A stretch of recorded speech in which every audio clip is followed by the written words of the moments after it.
with the pump fake and a one dribble inside to the long two, and he makes it. That's been his game his whole career. But look at him smiling.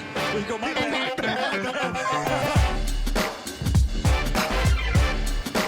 The long two.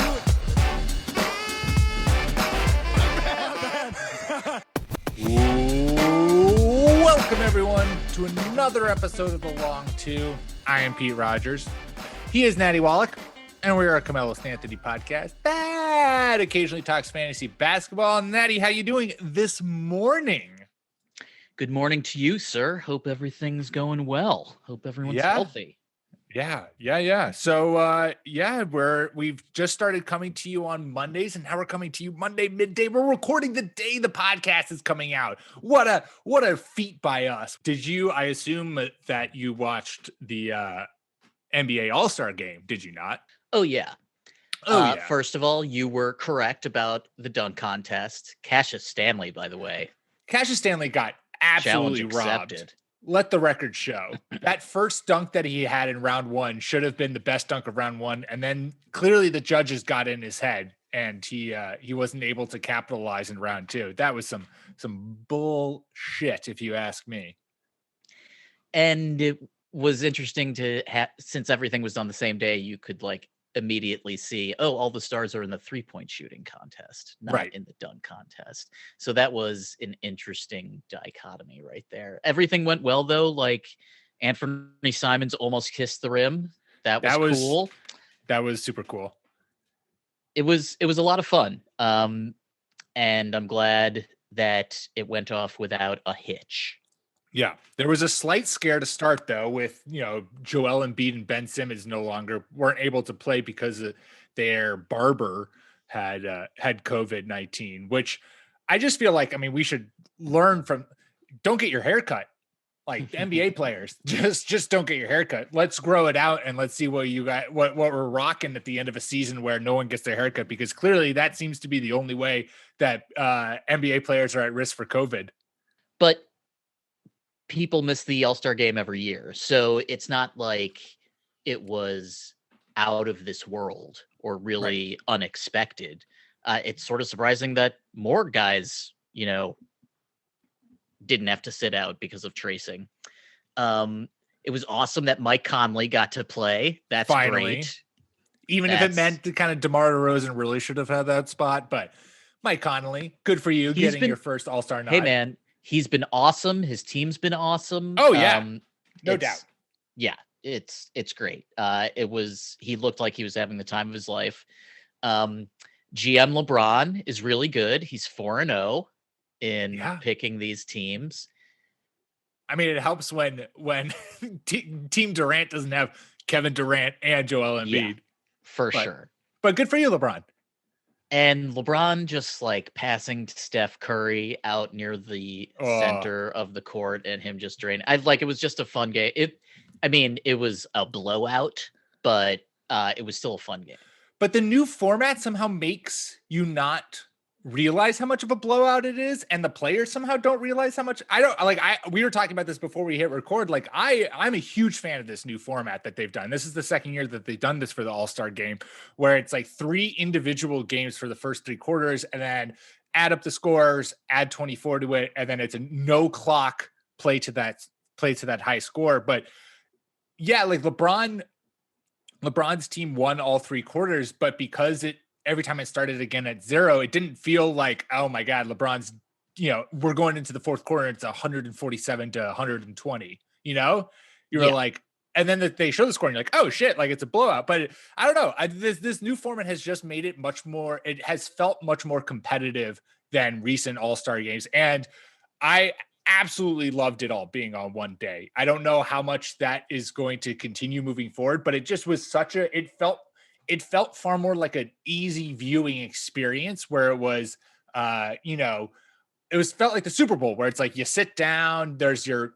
pregame show, the 3-point and skills contest, then the first half, and then at halftime, there's the dunk. It just was I just sat down at 6 p.m.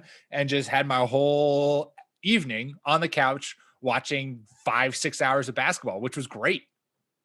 It was a lot of fun. They did a great job.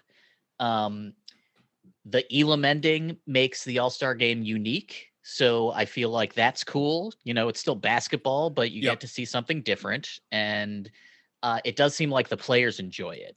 And I think that's key for competition and just, fun of the overall experience if they're having a good time. So it was fantastic. It sucked that we didn't get to see everybody we wanted to, but at the same time, Dame time, like Curry being amazing. It's Dame and Steph just like having a pissing contest to see who could shoot the deeper three was on the same team was awesome to watch. Yeah. And LeBron's just there like, I made the correct decision. LeBron's like, I play 12 minutes and I win. Well done, me. That's LeBron's dream team, is a team where he plays 12 minutes a game and they're easily able to get the dubs. Since it is the All-Star break, we figured it's a great time. We're roughly, the All-Star weekend break falls roughly halfway through the NBA season. And so it's roughly through the halfway through the fantasy basketball season. And so we thought it was a great opportunity to take a break from our usually scheduled podcast and to instead talk about some players who you should be buying and selling in fantasy basketball, guys who maybe you have on your roster who you should be trading at their highest value, or players who maybe have been underperforming recently, but there's hope for them to kind of return to a big fantasy role for the second half of the season, and guys who you should be buying low on. Natty, I'll start us off because I'm going to weave in some news here while we're talking about this guy. And so my first buy is your boy Jeremy Grant for the Detroit Pistons. First of all, because, the Celtics have expressed some interest in ya boy, which is getting me rather excited if that happens. But more so, Blake Griffin obviously was on the bench for Detroit, got released, and then signed with the Brooklyn Nets. So he's now in Brooklyn. But this is just Jeremy Grant is officially the Detroit Pistons. If there was any doubt, is now Jeremy Grant's team for as long as that lasts. He's missed 3 of the last 5 games for the Pistons heading into the All-Star break. And in those last 2 weeks, he played 4 games, 23 points, shooting 41% from the field, 25% from 3 with only half a stock per game. Now, those numbers are greatly reduced from what he's been averaging on the season. His points have still stayed the same. He's on the season, he's averaging 24 points per game, but shooting 43% from the field, 36 from 3 with almost 2 stocks per game. So that defense is something that has been missing recently. And he's been missing a couple of games going into the All-Star break, which is an easy way for people to kind of, forget about exactly the impact that Jeremy Grant can have on your team. Presumably he's going to be healthy after the All-Star break. He's going to return to, a 25-point score, 6+ boards while getting you defensive counting stats. On the year, he's 27th in ESPN's player rater. So he is a top 30 guy whose value is likely at the lowest it's ever going to be this season. Unless, God forbid he gets injured again. But this is an opportunity where I think you can buy him for cheaper than what his value would be. And you certainly should be doing that. If you can get him, you should get him. He's young. He's amazing. If he stays in Detroit, as you said, it's his team. He'll get all the counting stats that he wants. And if he moves to another team, you can't really see him being too much of a third fiddle. I think it would be a 1 and then 2A, 2B sort of thing. If he goes to the Celtics, it's not like he'll have a greatly diminished role. He's going to go to a team that needs him. So I think maybe his scoring diminishes, but he certainly would his defense is still always going to give you production. His rebounds will maybe inflate on a better team, and certainly his assists will inflate too. And we've seen him play with good players before. So, there might be a learning curve, but I think he has a lot of volume in his future, no matter what. I think he's a fairly safe player to roster. So if you can get him, absolutely get him. Yeah. Who's a guy you think people should be buying? Well, we've been saying it for a while, but, TJ McConnell is still being absolutely amazing for the Pacers. Karis LeVert might be coming back, but I would assume they would bring him back slowly, Indiana, since he's recovering from treatment for cancer. TJ McConnell is 57% rostered. That's probably at least 10 points too low, I think. On Wednesday against Cleveland, he had a triple-double with steals. Crazy. 16 points, 13 dimes, 10 steals, 4 rebounds, and a block. He's 6'1", by the way. He had 9 steals in the first half. He was perfect from the floor. He went 8 for 8. There's reason to believe that the Pacers need all the help they can get because they're 4-6 over their last 10 games, and they're now in the 10th seed in the East. I could see TJ McConnell sort of being a trade chip, actually, if the Pacers are like, we're not going to push Karras. We've had some injuries elsewhere. We don't have TJ Warren. Maybe we should try to flip some folks and see what we can do. TJ McConnell, like if he somehow got back to Philadelphia with his best friend Joel Embiid, but he's just a great dude off your bench. If you can get him at a reduced price, he gets you those dimes. He's really efficient. He gets you steals. There's no reason to think that volume won't follow with his minutes. So if he keeps getting minutes on a team that needs guard play, on Indiana, or on another team that could use a good backup point guard, or hell, even a starting guard, I think he's pretty safe going forward. So like he's shown his value. So just like Jeremy Grant, but to a lesser degree, I feel like he's fairly safe with volume going forward. Yeah, he's an interesting guy because I was contemplating. We've long preached TJ McConnell on this podcast just because of the fact that it's not only does he give you points and assists, but God damn it, the steals are just out of this world. And obviously that was highlighted by the triple-double with steals that he put a couple games ago. But I was unsure as to whether or not I think right now, if you can get him off waivers, you should 100% do that, ride that wave. And he could then be a trade chip in fantasy basketball. Sure. Because you talk about how with minutes, the numbers will stay the same, which I totally agree. I'm just a little nervous about Caris LeVert returning. And actually I will segue this into my second buy, which is I have two guys, both with a similar thought process, but we'll start with talking about Caris LeVert. Caris LeVert is coming back. Like you said, they probably will have him on a minutes count. They'll probably bring Jesus, him back. I hope so. I hope so too. The guy is, yes, did have a tumor or lump removed from his let's kidney. not have him play 36 minutes in his first game back. That's fair. That is fair. If you can hold it, like I went and added him in one of my leagues. Sure.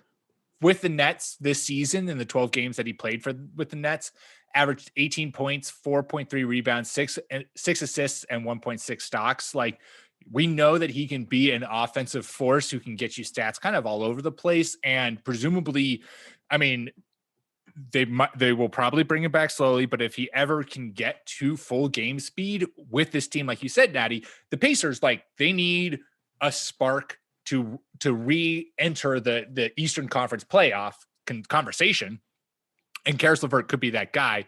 So TJ McConnell, I think, is a great guy to go roster right now, and think about him as a potential move. Like, maybe think about moving him a week early, maybe you could get a month fully out of TJ McConnell, but maybe you get 2 weeks out of him and then try to sell him at his highest value. But obviously, coming out of the All-Star break with Caris LeVert coming back slowly, presumably we would hope that the Pacers are, really conscious about LeVert. McConnell has proven that he can get you double-digit assists without problem, even double-digit steals. And so that makes him obviously a huge fantasy commodity. Who was the other guy in the thought process that you were thinking? So the other guy is a guy who I have him on my Dynasty Keeper League, and I have been holding on to him despite the fact that he has been injured. And that's Christian Wood for the Rockets. Sure. Both are expected. Christian Wood is expected to come back from the All-Star break, and again, it's just one of these things. Like there's so many players in fantasy basketball. There's so much information in basketball going on. You're constantly having to set your lineups, and you're constantly having to make moves, and you're constantly thinking about other players to add and where you can get value and all this kind of stuff. It's easy to like just have a player just kind of forget about how dominant a player was, especially if they've been gone for a while. And Christian Wood on the season, he's averaging 22 points, 10.2 rebounds, and 2.4 stocks. Like the man was having an all-star season before he got injured, and certainly would have been an all-star player if he had, played all the way up and through the all-star break. So like, I think if you can go get him from, you're obviously going to have to give value. None of these players who I'm talking about in terms of trades are like guys who you're going to be able to get for free. But they're players who, like, I think you could give a reliable starting big man or a reliable starting player for someone like Christian Wood. And then Christian Wood turns around and gives you, top 20 production for the second half, or even maybe top 10 production for the second half of the season, and takes your team from, fringe playoff to a real contender in your fantasy league because of the fact that this man was absolutely dominant for the Rockets. I think he's going to also make this Rockets team so much more exciting and enjoyable when he comes back. He brings so much on the defensive end. And I just think that now is the time to get this guy, especially if you're in now is the time to get this guy and capitalize on maybe the cooling of the Jets in terms of people's hype for him. And Houston is going to be a fascinating team in the second half. What's up with Depot? Maybe a rested John Wall. Will they trade PJ Tucker? Eric Gordon maybe getting healthy. Speaking of people you want to keep your eye on waivers, where does Boogie Cousins land? He's no longer with Houston. There's a lot of moving parts on the Rockets, but one of them that you can be pretty sure of is Christian Wood. And I think just like with Jeremy Grant, it's going to be Wood's team in Houston. Oladipo turned down an extension from the team. So he's as safe as anybody if he can remain healthy. And he was dynamite before he got hurt. So and he's young. Like there's no reason to hate on him at all. He's great. Do you think that there's a world in which Victor Oladipo gets moved yet again? Speaking of the fact that he turned down a contract. Yeah, absolutely. I mean, Miami, the Knicks, even Boston, maybe. There's every team in the league will believe in Victor Oladipo for the right price. Sure. So if Houston isn't going to be able to re-sign him, then there's no reason for them to keep him. So they should flip him.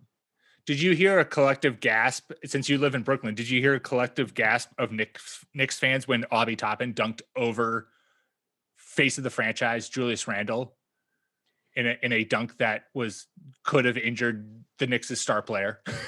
I mean, the Knicks, it's so Knicksy. Like, happy to be here, and look, we have an all-star, and we're at 500, and we're not a complete dumpster fire, and let's just hurt each other. Yeah, it's great. Thank God everything's okay. And the Knicks are another team with a lot of moving parts. Like, Depot in those whites would look pretty good. He would look pretty swell. All right, who's another guy that you're buying? I am going to stay in Texas and talk about Jalen Brunson, who is 29% rostered. He's been a top 100 player over the past 2 weeks. He's number 115 on the player rater on the year. Of everyone who is averaging 8 or more field goal attempts per game, Brunson has the 13th best true shooting percentage, 64.6, which is tied with Joel Embiid and Steph Curry. Okay, that's for the year. Over the past month, Jalen Brunson is 5th in minutes per game on Dallas and 5th in shots per game. I feel like he's part of the reason why Dallas is playing better, and I think they need him. And I think that while they play him, you should roster him. That true shooting percentage is no bullshit. So if you need good guard play, he's a very cheap option to go pick up for as long as it lasts, which might be the whole rest of the year. Yeah, especially since the Mavericks, I feel like, are like these players, and this is harkening back to TJ McConnell as well, teams where they have maybe one or two clear studs, right? And for the Mavericks, it's Luka and Kristaps. Are trying to figure out what Kristaps is, but Luka. I feel like those teams, when someone emerges as that could be a compliment player, I feel like that's a perfect situation for that player to then see more and reliable minutes. Like I think back to the Raptors with Fred VanVleet.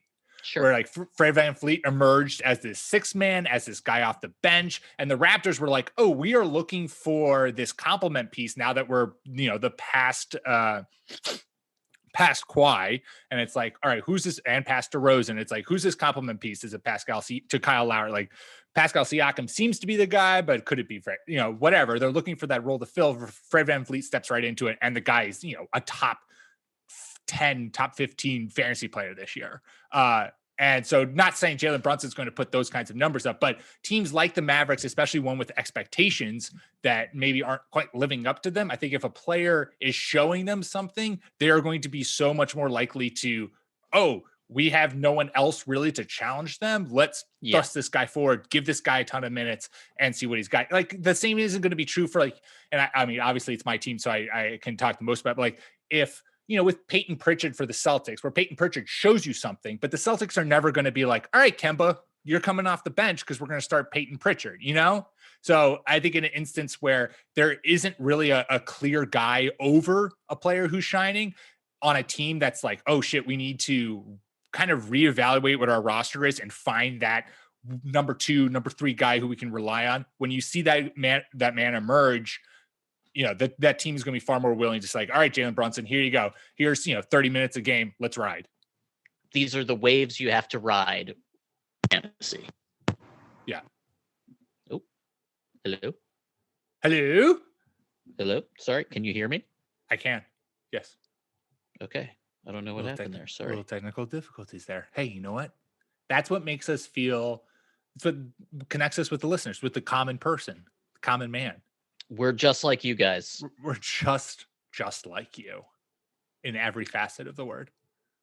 Anyway, Jalen Brunson is on a good run, and the Mavs are playing better, and he's getting opportunity, and he's making the most of it. So, jump on. The All-Star break is good to get dudes that are overlooked, and you can get them before everybody else. And the second half is going to be stuffed with games. So, safe playing time and safe shots are going to be vital. Yep. Before we move on to players who we're kind of thinking of selling, moving on from, do you have anyone left over that you would like to quickly touch on? I would like to just point out that Dennis Smith Jr. on the Pistons, your had a triple-double motherfucking boy. He's on a team where, again, you have opportunity. Right now, it's him and Saban Lee, who's a rookie, at the point for the Pistons until DeLon Wright comes back, but DeLon Wright might get flipped as well. So if DSJ is going to give you triple doubles and, a little bit of everything whenever he plays with some low scoring, probably most of the time, but maybe not, use it. Like no one owns him. Get after him.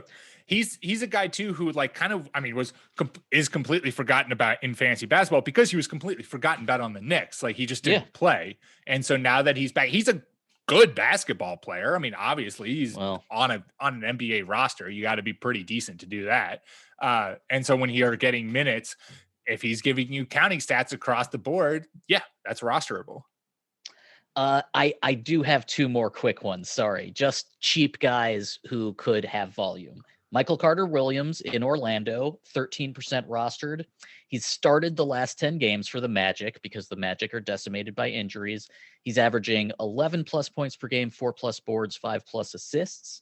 If he gets minutes, he'll give you stats. And until Cole Anthony and the rest of the Magic team get healthy, I think they're going to keep playing MCW. So it's not pretty, but go pick him up. And go pick up Justice Winslow maybe, or keep your eye on him. He's 7.5% rostered. He's been averaging 9 plus points, 5 plus boards, an assist and a half, 10 shots a game. He's getting, 22 minutes a game that might creep up. And when he's out there, he takes his shots and he tries to make the most of it. And, let's remember Point Winslow in Miami. Like, this guy has showed us before that he can really pop. And you can read more about Point Winslow because Natty wrote an article 2 weeks ago about him on faketeams.com. So go check that out because, yeah, he's definitely a guy worth keeping eyes on because of the fact that he can do a lot. Like, depending on what his role is for the Grizzlies, he has the ability to put up a lot of numbers. Yeah, for sure. All right. Well, before we move on to guys who we are thinking about selling in fantasy basketball, let's take a quick ad break. All right, we're back. Natty, who's a guy who you are looking to move on from or try to get out from under in fantasy hoops right now? Okay, I'm not looking. This is an ambivalent one. Awesome. Because perfect way to start. I figured that people would be thinking both ways about him. And there will be an article about him coming out sometime this week as well. Our namesake, Carmelo Anthony. Wow. How dare you? He is a top 100 player this year. He's 49.5% rostered. That's a good reason for you to pick him up, right? Hey, look, this guy's the top 100 player and he's under 50% owned. I should probably use him. But you could also say to yourself, well, the healthier the Blazers get, maybe the less usage Melo will get. And so this might be the apex of his value. Can I flip him to get somebody else? I agree with both. That's why I'm ambivalent, but I do sort of feel like whenever you can trade a top 100 player and you don't feel that bad about it, you should try to do that. Yeah, that's fair. I mean, I think it's notable that you are looking to get rid of our namesake, whereas I have famously kept him on my dynasty. But the article suggests you should keep him or pick him up. So I'm straddling the fence. Yeah, well, you know what happens when you straddle the fence, Natty? You hurt your nuts, and that's not good. I don't feel great about it, but I had to be true to the audience, Pete. This is what Fantasy Nation's thinking about these days. You're totally right, though. Carmelo Anthony is that perfect example of a guy who is giving you top 100 production, and you're like, that's great, awesome. You love to see that. I can get him off waivers, perfect. But also a guy where there is a very clear path. And I think that is the common theme with these guys. Obviously, a lot of, at least the two guys who I'm talking about in terms of sell, it's like they will still give you reliable fantasy production, but there is a clear reason for why their production might not stay at this level. And so it's all about, if you're going to make a trade, trading a player at their apex. And like you said, Carmelo Anthony is not someone who you're going to trade away and be like, no, the likelihood that Carmelo Anthony, averages 30 minutes, 20 plus points and 10 boards per game for the Trailblazers for the rest of the season is very small. As much as we love Carmelo Anthony, he's going to be a guy who is a great role player for them, who has some spot starts here and there, and who can give you big nights on occasion, but for the most part will be, an average player. And being able to sell that at a top 100 value, that's just good business. Scoreboard. He's 99th on the player rater, not everyone can say that. Yeah, for sure. Only 98 players can say that. And when the Trailblazers beat the Philadelphia 76ers without Dame or CJ, who was out there on the court? Carmelo Anthony. You goddamn boy, Carmelo Anthony. Carmelo, let the record show that Natty loves you less than I do. Anyways. But tells truth, keeps it 100. My first sell for right now is Jamal Murray for the Nuggets. His last 9 games, he's just looked the last 9 games. He's looked like bubble Jamal Murray. 30 points, 19 shot attempts, shooting 57%, 50%, 92%. Okay. Out of this world. Looking great. Call me a hater, call me a non-believer. I just don't think that bubble Murray, last 9 games Murray is Jamal Murray. I think that is he's a super hot, shooter and player. And when he gets hot, he can go out of this world.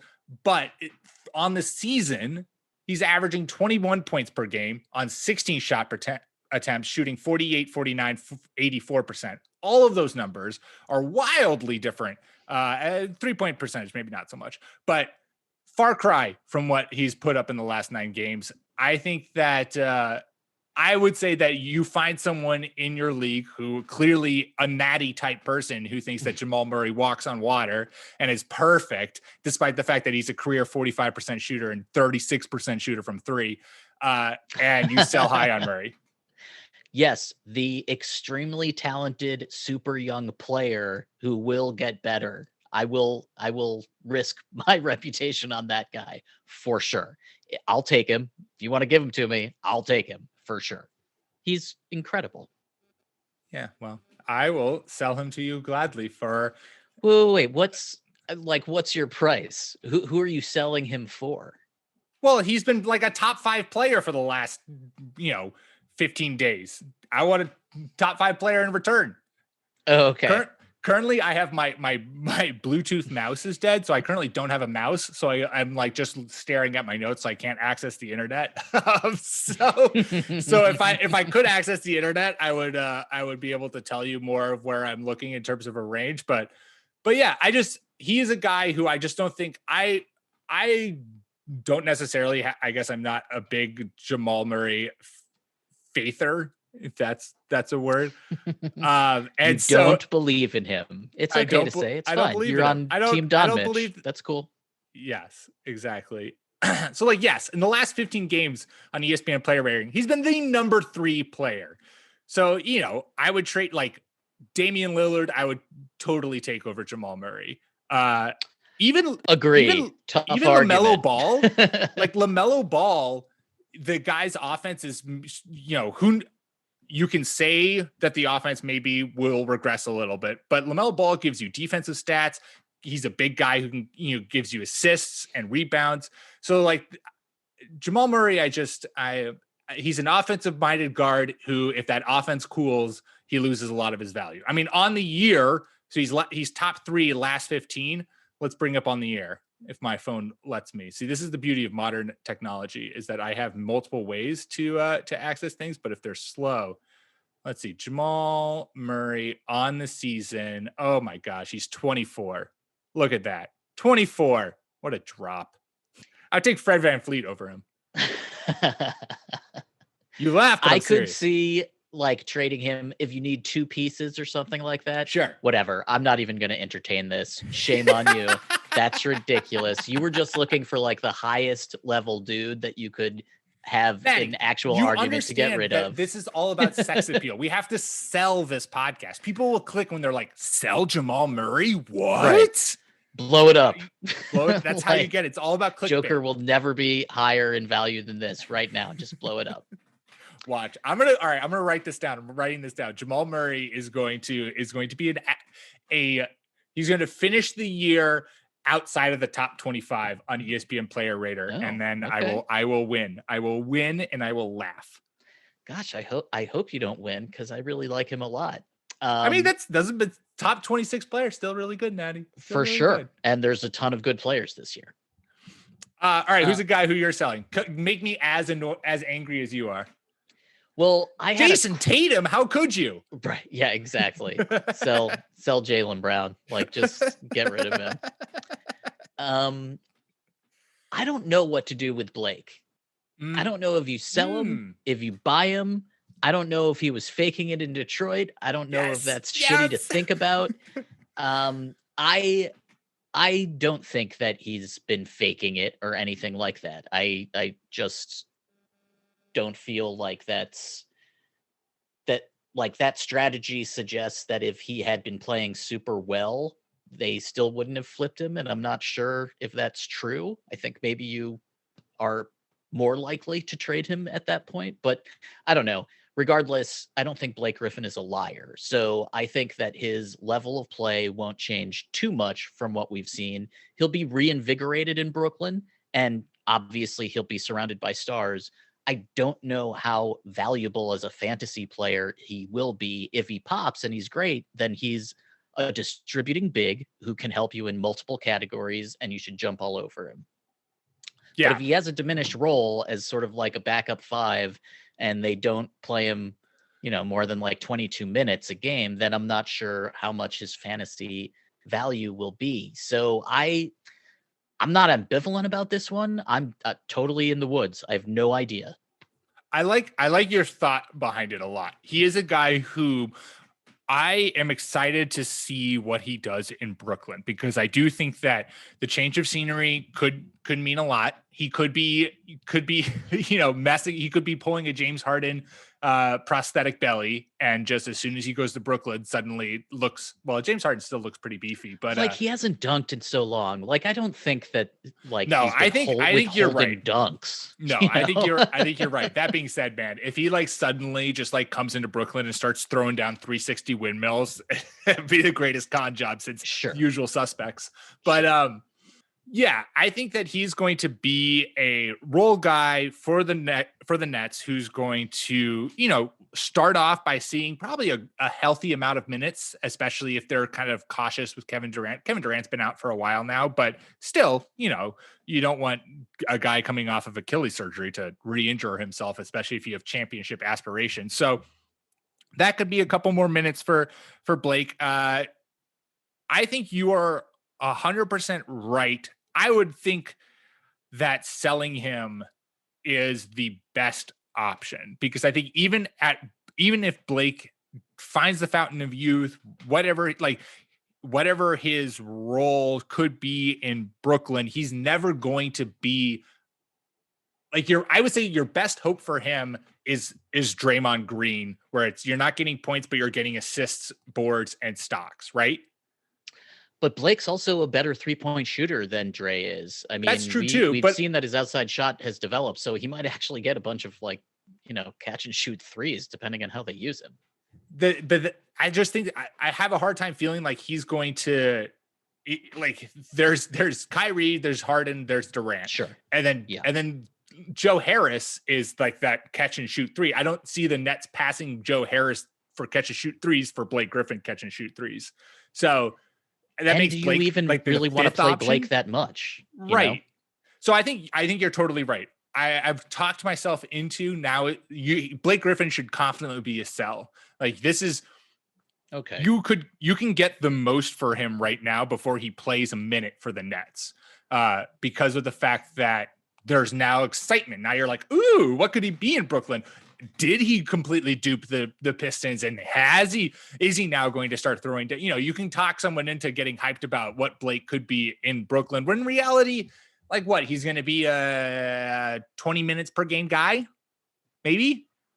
Yeah, I don't know. I mean, the thing about playing a small ball 5 is that you're expecting them to run a lot. So I sort of feel like they're going to take it easy with him to start off. And if things go well, then, they'll give him more minutes and more touches. But the Nets don't need his kind of help as much as they need help on D. So this is, making it's gravy for your offense. Like, it's nice having a big body like Blake, obviously. Yeah. But their offense was already historically good. Like, what they really need is a nice, stout rim defender. That's not Blake. There's like Jared Allen. I think Jared Allen would be great for them if they could trade for him some way. Absolutely. And I'm surrounded by Nets fans, and I will say this, like, he's a sentimental favorite, obviously, but it's like you can't let Jared Allen be the guy that gets in between you and James Harden. No, you're never going to. But it is funny to think that he is kind of the perfect piece for them. Speaking of defensive-minded big men, my final sell is a guy who I love, and we've talked about on this show a couple of times, who still will give you fine fantasy value, but Nerlens Noel has been a top 15 player in ESPN Player Rater for the last 15 days because of the fact he blocks shots, he gets rebounds, and he's getting 30 minutes a game with Mitchell Robinson out. However, Mitchell Robinson, they're going to reevaluate his hand injury after the All-Star break. That's what you should be monitoring. If Mitchell Robinson, or when Mitchell Robinson comes back, Nerlens Noel is going to see a huge decrease in minutes and a huge decrease in a role, and he's going to fall from a top 15 fantasy name down to, so he's averaging 8.3 points, 8.9 boards, and 3.7 stocks while starting. When he's not starting, 3.5 points, 5.2 boards, 2.9 stocks. So that stock production, like it is pretty remarkable. His stock production on I think 17 minutes a game.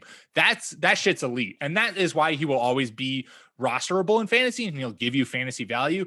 But the points and boards not hovering anywhere near a double-double is what is going to drop him from, top 20 to maybe fringe 100. And right now is the time to be selling him when the status of Mitchell Robinson is still kind of murky, still kind of unconfirmed. Now is the time to go try to find a trade partner for Noel, because as soon as there is this as soon as we know when Robinson is coming back, that's going to immediately shut down Noel's value. Or if the Knicks make a trade. Just upgrade. It would be nice if you could combine Nerlens with Enes Kanter and just have an all-around solid big dude. Can you imagine how good that player would be? But yeah, Nerlens the type of guy who you can always stream for stocks. And while he's getting minutes, you might as well have him on your team. Definitely. Is there any final player you want to talk about selling? Any kind of other super spicy, saucy, big name guy? I mean, what's your feelings on LeBron James? Is he still worth rostering in fantasy? Sell, for sure. Cool. Good. Although the Lakers are 3-6 since the brow went out, so that hurts. So is LeBron even the best player on his own team? No, he's not. I just want to remind people about two bigs that they should keep their eye on. The first is Steven Adams, New Orleans. Mm-hmm.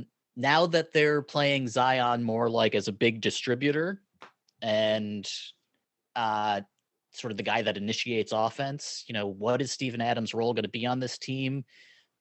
He's a guy that could get flipped, I think. Yep. And either way, I just don't really feel like his role will increase while he's on the Pelicans. So I would be looking to maybe flip him or, wait and see if he gets flipped, but just keep your eye on him. And then the other dude is Andre Drummond. Where is he going to be in 2 to 3 weeks? Who knows? He might still be where he is, but odds are he gets traded or bought out. There's a role for him in the NBA. It's just with his salary right now, it's hard to determine where that could be. But if he gets to fly free like a bird, like Blake Griffin, then he could land anywhere. So keep your eye on him. Yeah, he's a guy. If I have Andre Drummond stock and I've still held on to him, I think I'm waiting for hopefully the exact same thing to happen with Blake, where it's trying to flip him now doesn't make a whole lot of value, sense. Because of the fact that he just hasn't played and there is still this ambiguity about what his future is. But if he gets released or if he gets traded, that window before he actually sets foot on a court is when I'm trying to flip him, because you get players who are fantasy players who are like, oh yes, Drummond's now back in on the court, going to do this. He's going to put up this elite production. Perfect. And you can sell high on that notion. For sure. Automatic double doubles. So we'll see. Just keep your eye on them, because who knows what'll happen. Awesome. Before we go, Natty, any final thoughts for second half of the NBA season?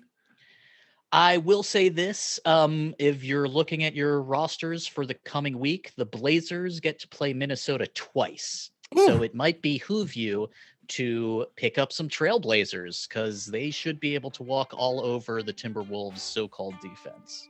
And maybe you should take a page out of Pete's book and hold on to Carmelo Anthony rather than take a book out of Natty's and there you go. Nothing. Absolutely. Don't sell Melo this week.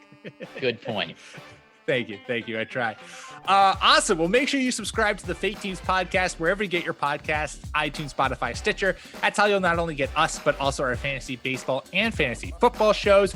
Follow us on Twitter at The Long Two Podcast. We will be back at you next week. Natty, until then, stay safe, my friend. You do the same. Enjoy the break, everybody.